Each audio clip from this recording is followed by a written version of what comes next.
Flopsy returned looking for her rabbits. Now where did those bunnies go? Benjamin! What's in that sack? Where are Benjamin and the Flopsy bunnies? Oh! It's all my fault. We ate some beautiful lettuces, but then we got sleepy. Miss Mousy here woke me up, but not in time, and now all the Flopsy bunnies are in that sack. Oh, my poor bunnies. What can we do? We'll never get that knot untied. I think I can help. That tickle. Can't wake you. I don't want to wake up yet.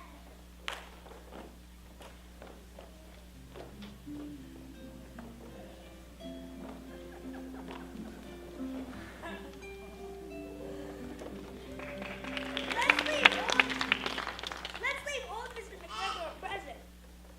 He'll expect bunnies, but instead he'll get old manky vegetables.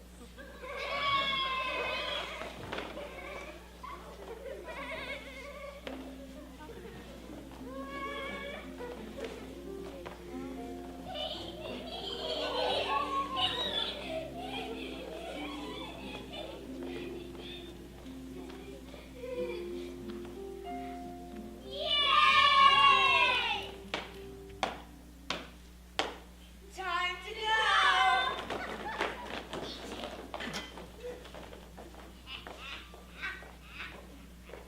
One, two, three, little rabbit.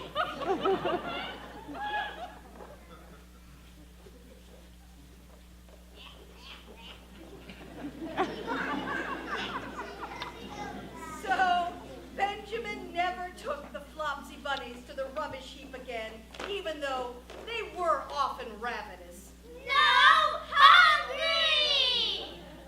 But next Christmas, Thomasina Tittlemouse got a present of enough rabbit wool to make herself a cloak and a hood and a handsome muff and a pair of warm mittens. And the bunnies grew and thrived and had many more adventures. And if you ever go to the lake country, you might even meet them.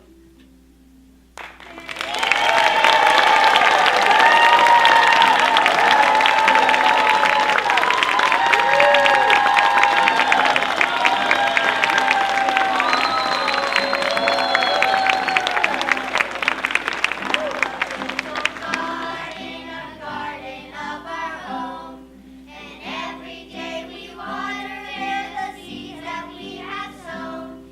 We have a little garden and tend it with such care. You'll never find a faded leaf or blighted blossom there.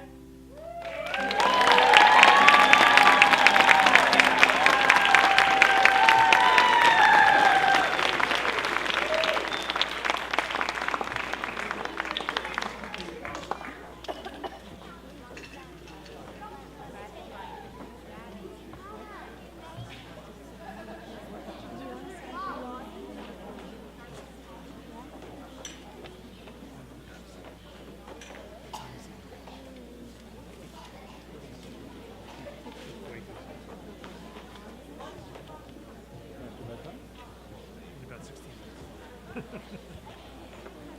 I can't sit on this too long. These benches are not the most comfortable.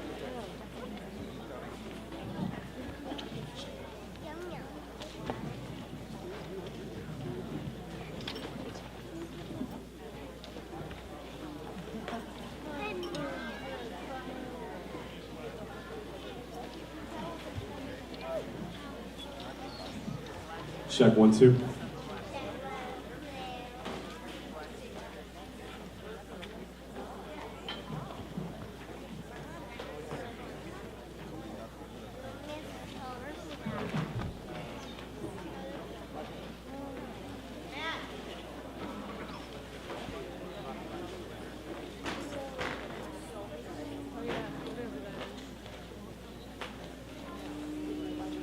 Check 1, 2.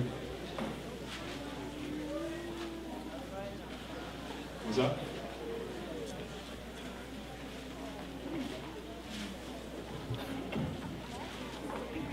Where's John?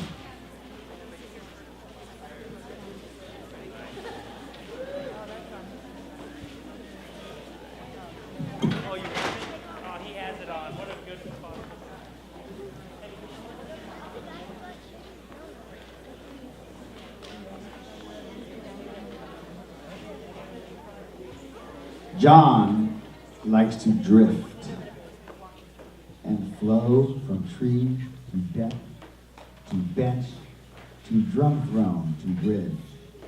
He loves people, but not always himself, at least enough. He's kind of short, sometimes sells himself that way. His humor sometimes is his shield, but also his pollen, used to attract bees. Honey often results.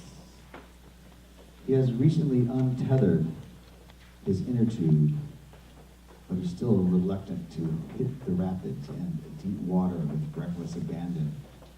However, that day is approaching. It will be exhilarating and scary and changing. We are all sometimes that bird.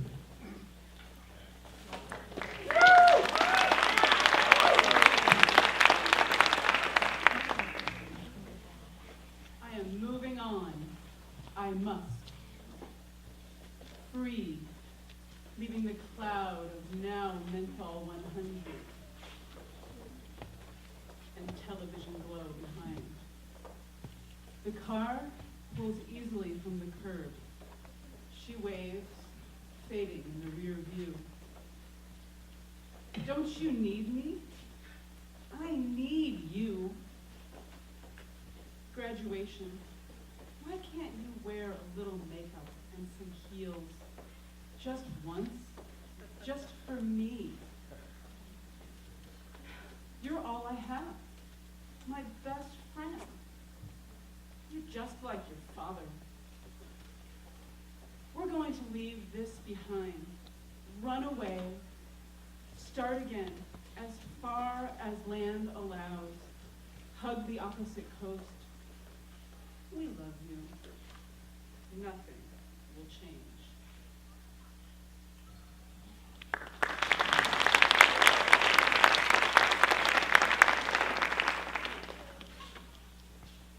What would our lives be in all black and white? My childhood TV split day from night. Wrap me in purple. I'm royal and strong. I'm safe and secure. I can do no wrong. Express in purple. Be daring and bold. You don't need to fear. Your words are pure gold. Enjoy purple foods. They're luscious and pure. Grapes and blackberries. Delicious for sure. What would our lives be in all black and white? My childhood TV splits day from night.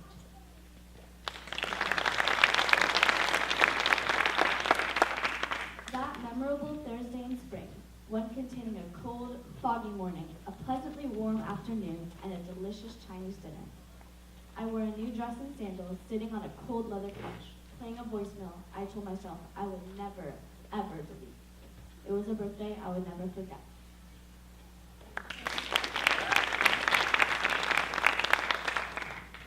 Katie is my first friend here. She lets me use her scooter, and she takes me everywhere with her. I can't decide if I like it, or if it makes me miss my real friends even more. But I am better than my best friend. I'm not unreasonable, I'm not self-absorbed, I'm not rude. I've told myself that so many times I thought it was true. But really, doesn't everybody have their faults? Does thinking these things about her make me worse than she is?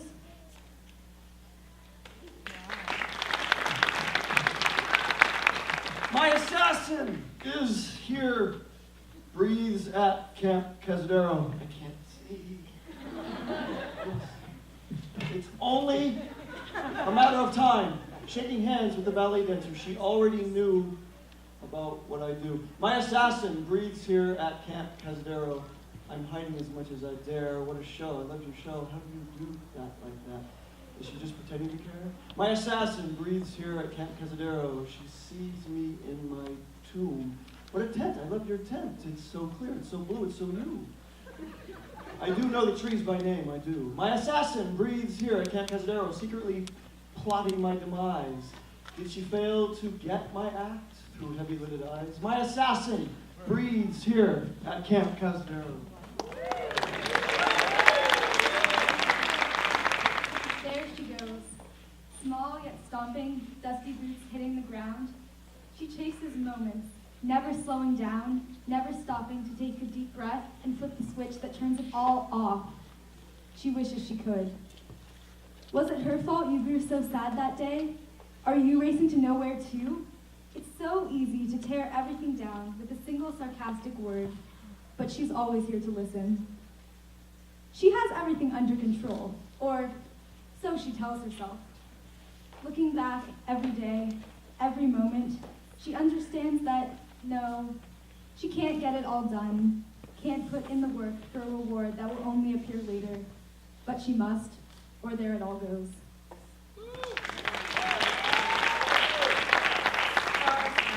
I, another gas-guzzling, progressively minded environmental disaster, rush by as a single Vada to the silly land of heffalumps and weasels.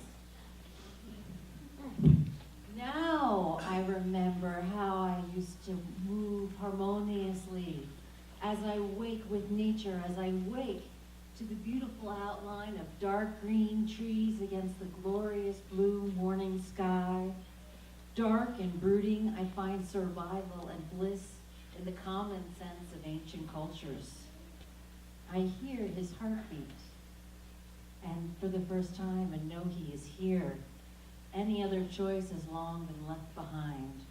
No more caving in on this side or overarching on the other. Now, I can breathe.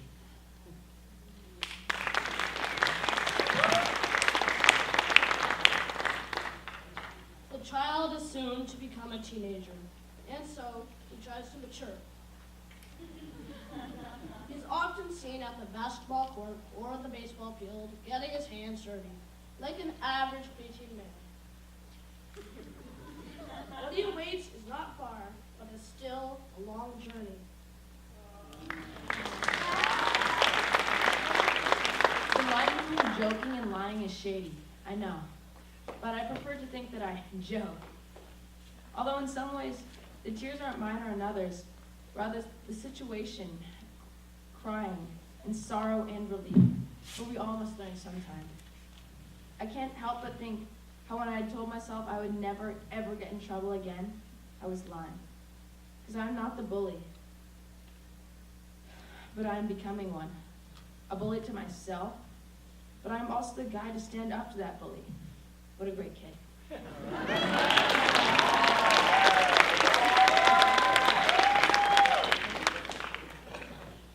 There's Laura. She signed up yesterday for free night, but she's too nervous to do it. Why is she doing it today too? She just won't stay still. Nothing is perfect for her. She starts with creative writing, next songwriting, next rhythm guitar, and a cappella. Nope, no songwriting or guitar today. She tries gospel and whatever else. She knows what she wants, or does she? She can't stand being alone, so she runs all over the place with the guitar case on her back. What is she doing? Where is she going? Open mic. Again. Maybe this time? Who knows?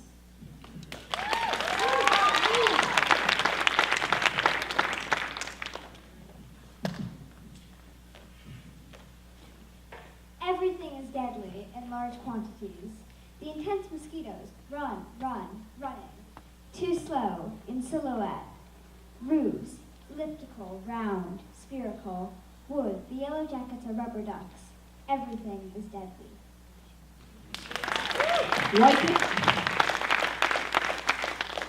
Why can't he stop? Why does he always play soccer unlike the other kids who just sit and talk? Why is he so active?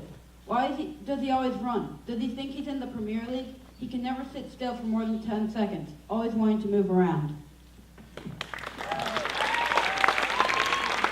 I know that you are so scared. Oh, but you look so cool, calm, and collected, pretending to be doing the right thing all the time, faking it every day, early and often. So full of frustration, just wanting to get a clean, fresh start. Oh, yes, I want to say that I'm scared too.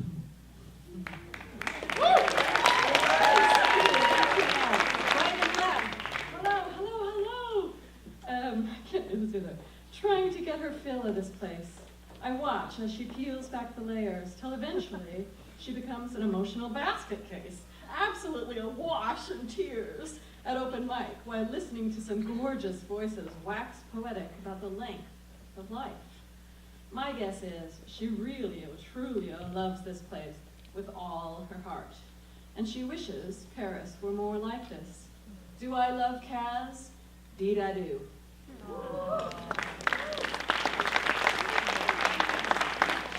Falling from a ladder, he's dead. I don't have the words yet to speak my confusion, my loss. She's been promised peace before, but been burned. Friends have turned into haunted zombies in the night. I am Kaz, the mother protector. Dance with me. I am safe. I am love. I am you. I know who you are, and you are enough.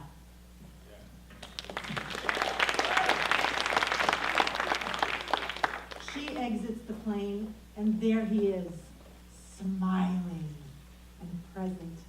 And she has an unfamiliar feeling, total trust. And she knows she will marry him.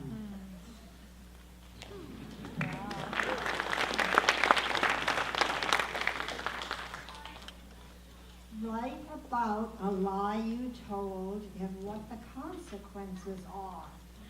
My writing teacher told me. Lovely lies, I tell myself, every day. And usually they come true because I say so. That was a really great visit with my family when they came here, I think. Remembering the smiles, forgetting the dog poo. I lie about what I can't do anything about. I tell myself things will be better, and they already are. Lies are magic. Lies are prophets. I will never give them up. Do you keep careful track of everything that's true?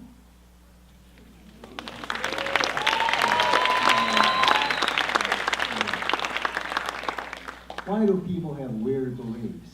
Like climate change is a hoax, or that Obama was born in Kenya. The duck-billed platypus showed me the truth. As a kid, I collected insects, beetles, grasshoppers, butterflies. I stowed them on a bed of cotton in little boxes. One day, I caught a duck-billed platypus. I see it vividly, yesterday, today, green body in a box. But it's impossible. I live in Detroit. The duck-billed platypus is from Australia. But my mind still believes it. Just like people believe climate change is a hoax and Obama was born in Kenya.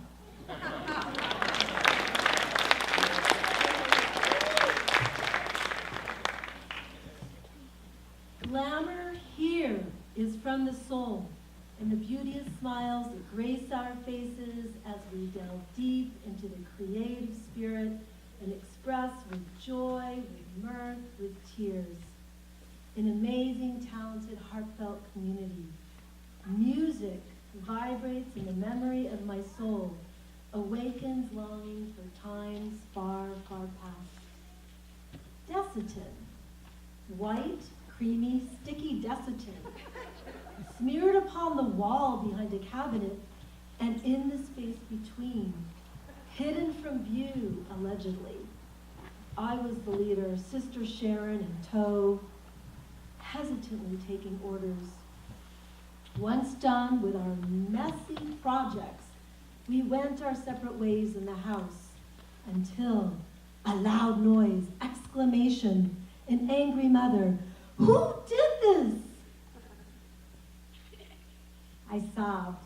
"I can't. I'm too scared. I won't be good at it. I'm afraid I'll make the same mistakes as my mom. I won't ever be a good enough mom. Years later, I stretched out my arms and lovingly said, 我是你的永远的妈妈. Translation, I am your forever mom.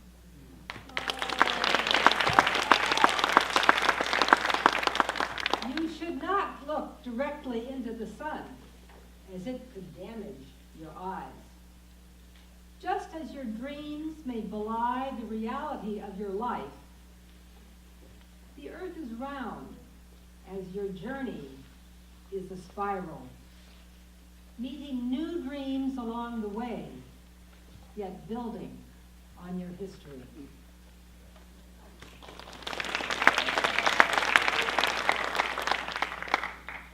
Kaz said to me, welcome aboard. Better late than never. I've been waiting for you since 1957. That's 57 years. Come on in. The creek is dry. Get your feet wet is pure metaphor. Cliches abound. They're grist for the mill. Whatever you do, don't rhyme. And by the way, enjoy your stay. Whoops. Just remember not to shower.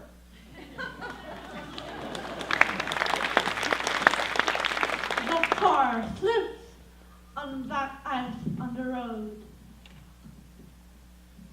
and falls down on the side.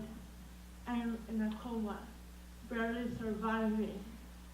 And yet, through it all, I make it. Now I do ping pong, acting, dancing, singing, and a whole other things. I think the accident made me stronger after all I have been through and all the pain.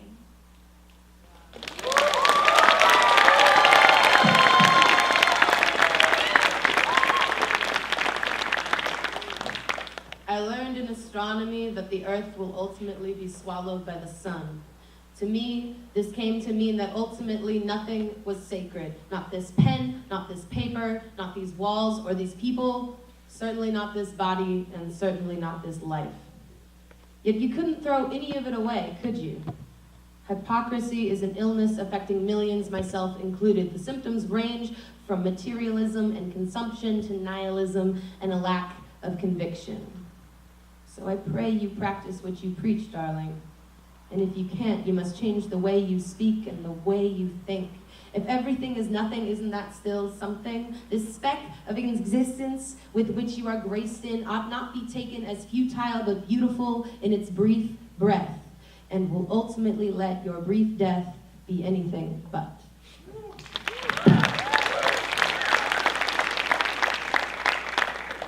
This poem is not addressed to you. You may come into it briefly. Dreams of Paris, breaking free from the righteousness of war, and being content from those with narrow minds that call him names. He is beautiful. He is present. Forget about everything that I've said to you, because like I said, this has nothing to do with it.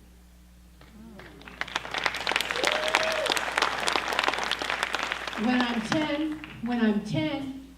I'm 10, I sit on a thick book in a pillowed library chair in my house, the library with the brown mustard walls and the ticking clock. I hunt and peck with index fingers, taking swings at how people work, how my people work. Name names, I make my own stories stick. They are treasure maps. I fold them into triangles and slip them into thick hardbacks that nest together on the very top left shelf. I navigated you who don't like maps. That is over. Now words stay for dinner. Over and over again, she tells me she trusts me because I am perfect. Perfectly behaved Melanie. Perfect in school, perfect grades with a tribe of friends trailing behind. Perfection. Ah! I am injured, I am crooked, I admit it, with my voice and my body.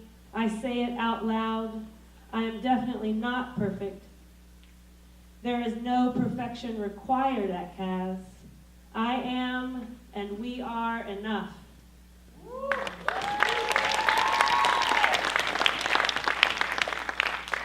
A letter to Joshua Silverstein. You have revealed to us, you have kept us thinking, words and words and words, diaphanous, evanescent, dementia. You have brought us up and down and sideways, and you have given deeply of yourself. This is not the piece you wanted me to read, but it is my thank you.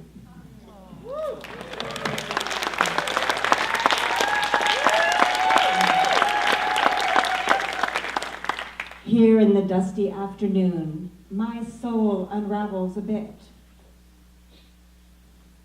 Like my fears. Like my tight-jawed, clenched tightness. Vestigial unravelings.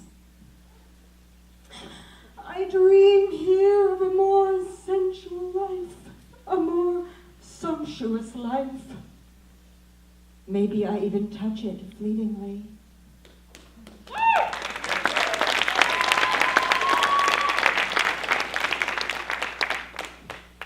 We see her and observe her glimpse of passion, suggestions of talent, and hidden yearnings to create lovely objects. It is here we present her with gifts, the tools, the freedom, the inspiration to succeed at expressing latent creativity, the source of encouragement, the love support to bloom and fulfill her desires.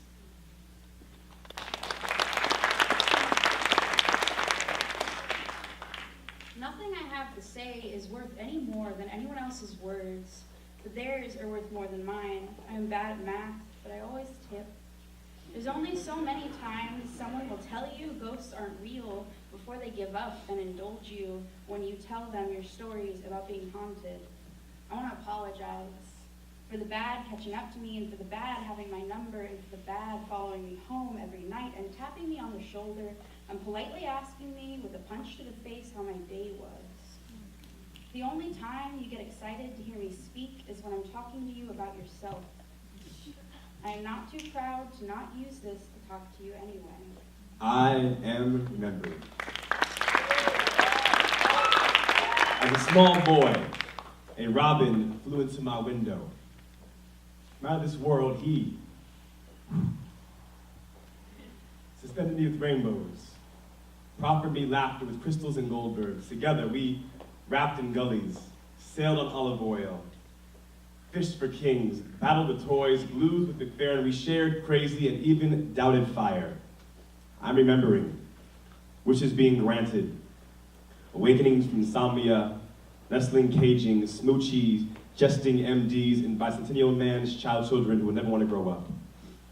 I will remember Father's Day, world's greatest, and never getting to say thank you. Thank you.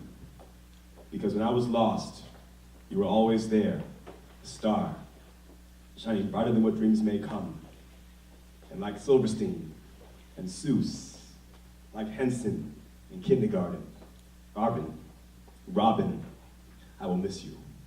Yo, give it up for all these people throughout the week. Y'all, come here, take a bow, take a bow, take a bow, take a bow, come take a bow. These people sat with me for a week and listened to me told me to do, which is silly. So give it up one more time for this class of poets and writers. Thank you, Paz. See you next year. Stay for the amazing show. Bow. Can we bow? There we go. There we go. Thank you again.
huggable too. Have you noticed that? Squish and huggable. All right, now go. All right, thanks so much. And now we have the second half. This is the adults acting play class called The Play's the Thing. And there will be 3 10-page plays. The first one you will see is called ABZ Murders by Ken Slattery. The second one, Campaign Eve, also by Ken Slattery. And the third, John Jacob O'Reilly Smitherton's Bid to Save the World by Aaron Bregman. All 3 were developed as part of a company called Playground in Berkeley that performs at Berkeley Rep. And they're all 10-page plays and very fun. And again, there will be no microphones, so they're all going to speak very loudly. I got one obedient person. I don't even think she's in my cast. So, all right, they're all going to be super loud. Hope you have a great time. Thanks so much.